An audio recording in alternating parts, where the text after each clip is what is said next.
century, it was a big dynasty like we call Shaybanids. Yeah, and as we know, Shaybanids, they changed capital from Samarkand to Bukhara after Timurids. It's another empire. That's why Bukhara became a capital in 16th century. And exactly Shaybanids, they constructed so many monuments like we saw before, like mosques, madrasas, even hammams, minars and houses. And just some years ago, archaeologists found this jug. This jug belongs to 16th century from Shaybanids dynasty, you see.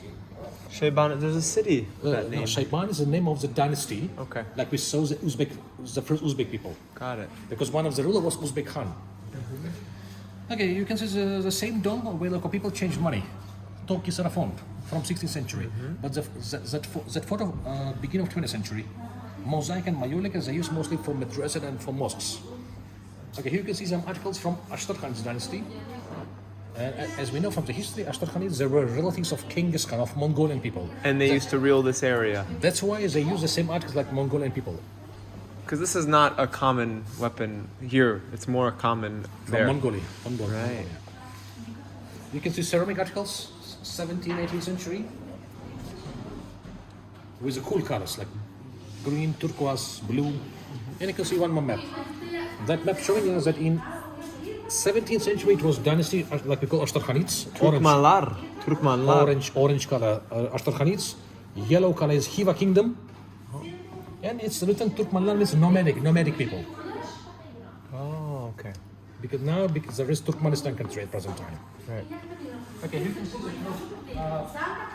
photo which was beginning of 20th century. You can see the Ark Fortress from the distance. Yeah, it was a big bazaar on the register square. And you see there is a big whip. And how do you think forward they use a whip? Maybe if someone did something wrong, they'd use it on a person. You sure? It could be used on an animal also. Yes, you're right. It was just hang on the top of the gate of the Ark Fortress. It was symbolical whip. Okay. It symbolized the power of the last Emir. And padlock of the Ark Fortress, made of metal. And you can see such kind of canalization pipes. For water. For water, yeah. Kuvurla. Found by archaeologists due to excavations. You can see ceramic articles, 17th, 18th century. And you can see there is one more map. That map showing us that in 18th century there were three kingdoms. It was Khiva kingdom. Khiva kingdom. It was Bukhara Emirate, yellow color, and the red color is Kokand kingdom. Kokand. And of course Turkmen people, like a zebra, as you see. Right. I do have a question. Kokand, they don't have any large madrasa, these type of buildings there, or do they? Why? They have most madrasas. They have everything the same. Of course, yeah. Not so many like we have. Not as many. But little bit what they have. Okay. They have even a castle like this, but not on the top. Okay. In downstairs, we call it that castle Urda. Urda. Where lived all kings in Kokand kingdom. Oh, Okay, in Bukhara Emirate, they use such kind of coins like that. And everybody use Farsi language. That's why in the books, in documents, even for stamps, they use Farsi language. Well, the money has Farsi on it. Yeah. And you can see two representatives of Bukhara Emirate, Nasrullah Khan and Muzaffar Khan, emirs of Bukhara. End of 18th and beginning of 19th century. Such kind of protections use soldiers during the Bukhara Emirate. It's made of metal. It's heavy, about 10 kilos. And you can see some military people of Bukhara army, and they use such kind of cannons like that. So, gunpowder is what you would put inside of a cannon, and that's what you would light, and that's how it would explode, and then you would shoot something out. That's gunpowder. Yeah. You can see the photo of Bukhara army, and you can see some certain guns.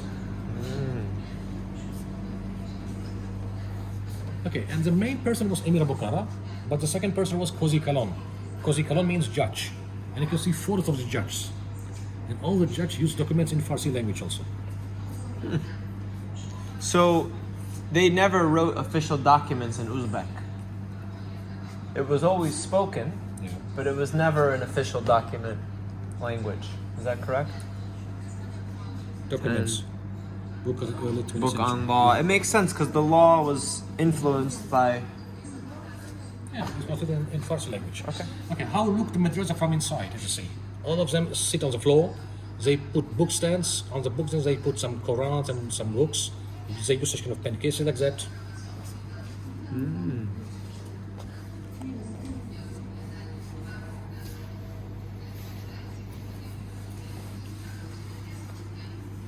Okay, you can see some music instruments like doira, tambour, gijak, and it was possible to use such kind of puppets for performance for local people. In this, there is a costume of dervish, costume of Sufi people. It's made of woolen costume. And all dervish people, they had such kind of stick like that, walking stick, made of mulberry tree. Poson dervisha. Also means stick, walking stick. Dervish stick, yeah. You can see, you know what this? Looks like something for water. You sure? Donation. Oh, For dengue. donation. For donation, yes. Sosud dlia Dervisha. dervisha. Okay, that's small pumpkin for water. To keep water. That's small Ah, pumpkin. so. Three? Look at this one. Sorry. Yeah, this looks like Also water. the stomach of an animal, no? It's made of skin.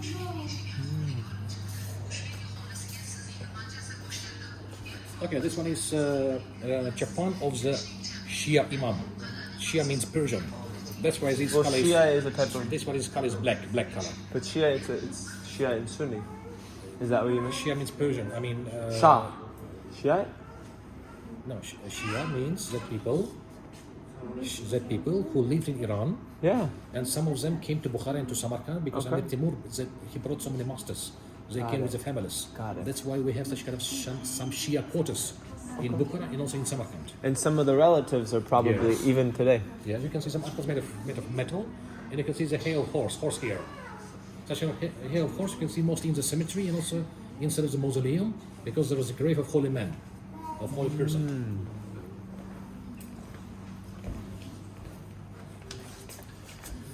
Okay, you can see the photo of the last emir of Bukhara of Sayyid Alim Khan. When he was young, he studied in Russia in St. Petersburg in military school. And also there is a photo of his father, and one more photo of father and his son. And you can see some books published just beginning of 20th century, written about Bukhara and Raid, So even published in Russian language. even before Uzbekistan was taken over by USSR, the relationship of USSR or Russia and Bukhara was close, or probably all the different. From 1863, Bukhara and Raid was under protection of Russia. 1860, because there was all these wars within yeah. the region, and they had protection. Yes. Okay. And you can see the last emir of Bukhara, and you can see some documents written in Farsi and translated into the Russian language. Okay, you can see the map of railways just beginning of 20th century. Yesterday you came from railway station? I did. Yesterday or today? Yesterday. Yesterday. It's approximately 15 kilometers from Kagan to Buddha, Bukhara. Buddhagan. Yeah. You came by taxi? Yes. Okay. And you can see during the openings of the railway station, as you see, during the Emir of Bukhara, you can see Emir in the middle with a guest from Russia. Is this going to the Aral Sea, or I'm just trying to figure out what is this water? That one is Aral Sea, that one on the top. Okay. That one is Caspian Sea. Got it.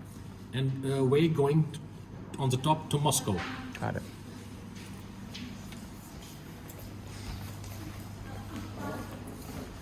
It was so modern to bring such kind of patifons and to listen music, just beginning of 20th century. Russian or Uzbek music? Or any kind of music? Doesn't German, matter. anywhere? Doesn't matter. Got it. Beethoven.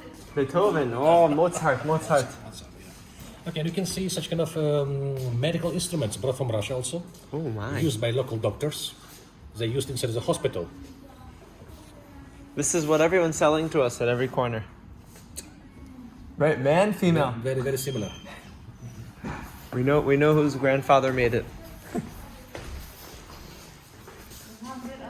Okay, here you can see so many photos of the people who came here as a travelers. Some of them came from Russia, some of them from Europe, but some of them came here as a spy For other countries. Really? from other countries to Bukhara Emirate. Oh no. Okay, for example, this man. His name was Burns. He came from Great Britain, and he used such a national costume to look as a local man. But he didn't speak the language. but we know that they knew how to speak. Yeah? Yeah. And what was he trying to figure out about? You were saying the English wanted to take over this region. That's why they came from Great Britain to know information about this Bukhara Emirate in other kingdoms also. You can see photographer Prakudin Gorsky. He was from Moscow, and he made such kind of photos just beginning of 20th century. It's a real photo, as you see.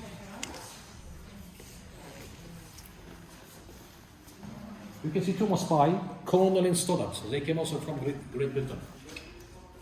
This is a dictionary? As you see, they lived not so long time. Oh, do you think they got caught and they were probably killed? If you're saying they didn't live, Executed they were. by the Emir of Of course, when they found out. Because certain people were asking too many questions. Yeah. You can see so you can have articles made of metal. You can see jugs, plates, teapots, cups made of copper, brass, and silver. You can see such combination national costumes for ladies, but they brought such kind of scarves from Russia. That's from Russia. And you can see wooden stamps. That wooden stamps, it was possible to make different kinds of motifs for the fabric. Huh? No, good afternoon. Good afternoon. Because now he's... It's almost 3. Yes. He's practicing, it's good.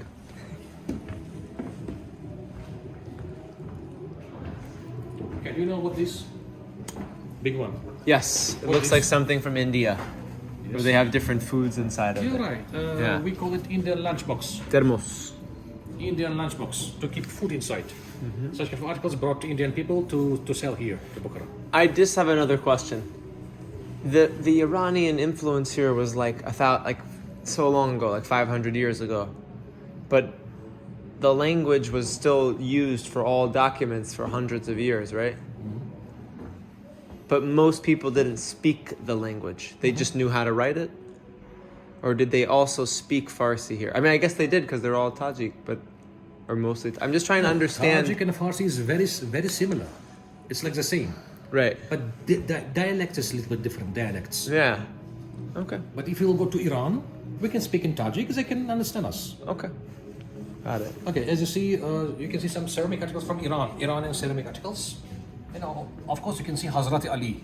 Who is this? Okay, I don't know. for Sunni people, Yeah.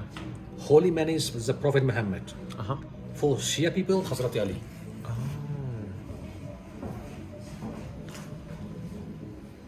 Okay, you can see different kinds of vases brought from China, from Japan. These were gifts? Badarak? Gifts. Okay.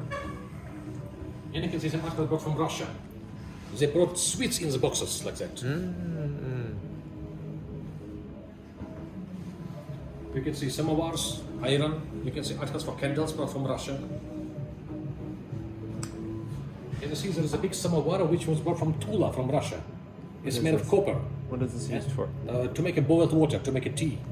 So big. And you can see gold embroidery articles made in Bukhara. It's not fabric. It's gold or it's fabric. Gold embroidery Okay.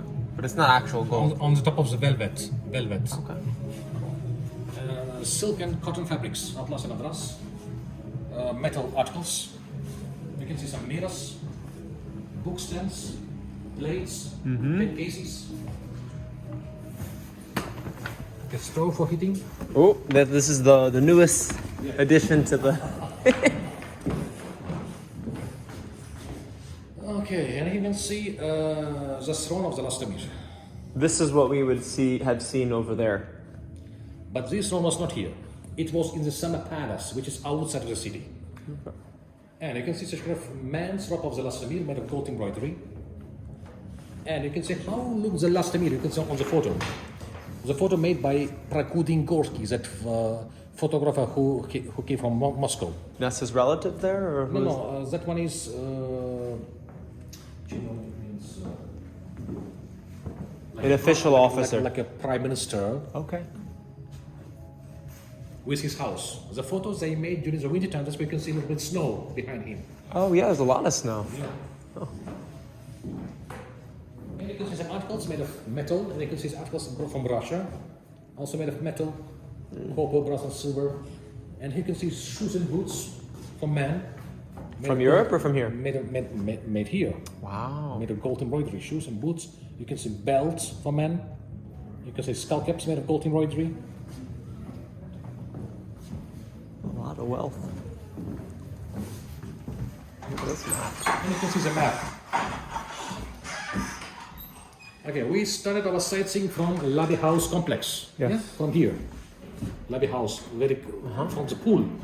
And we came to the fortress number 1. Okay. Okay, I want to show you such kind of gates around the city, constructed in 16th century. And here you can see walls of city walls, you see. But most of the walls is not preserved nowadays. Most of them destroyed during the Soviet time. Right. But in some place we have some of the part of the walls. And still now we have some of the gates, like we call Samarkand Gate, Hazrat Imam Gate, Talipach, Karakul Gate, and some other gates. But other gates is not preserved nowadays. You can see the territory of the old part of the city. It's quite large. Yeah. We are now just in the center of the city. In the center of the old part of the city.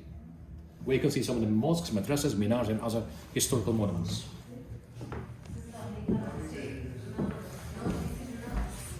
Just want to see. Ishkin Yupigi Zakritye Dver. How's it in Uzbek? Eshikne Yoping. Ishkin Yupigi. Закройте дверь. Хорош. Все? All right.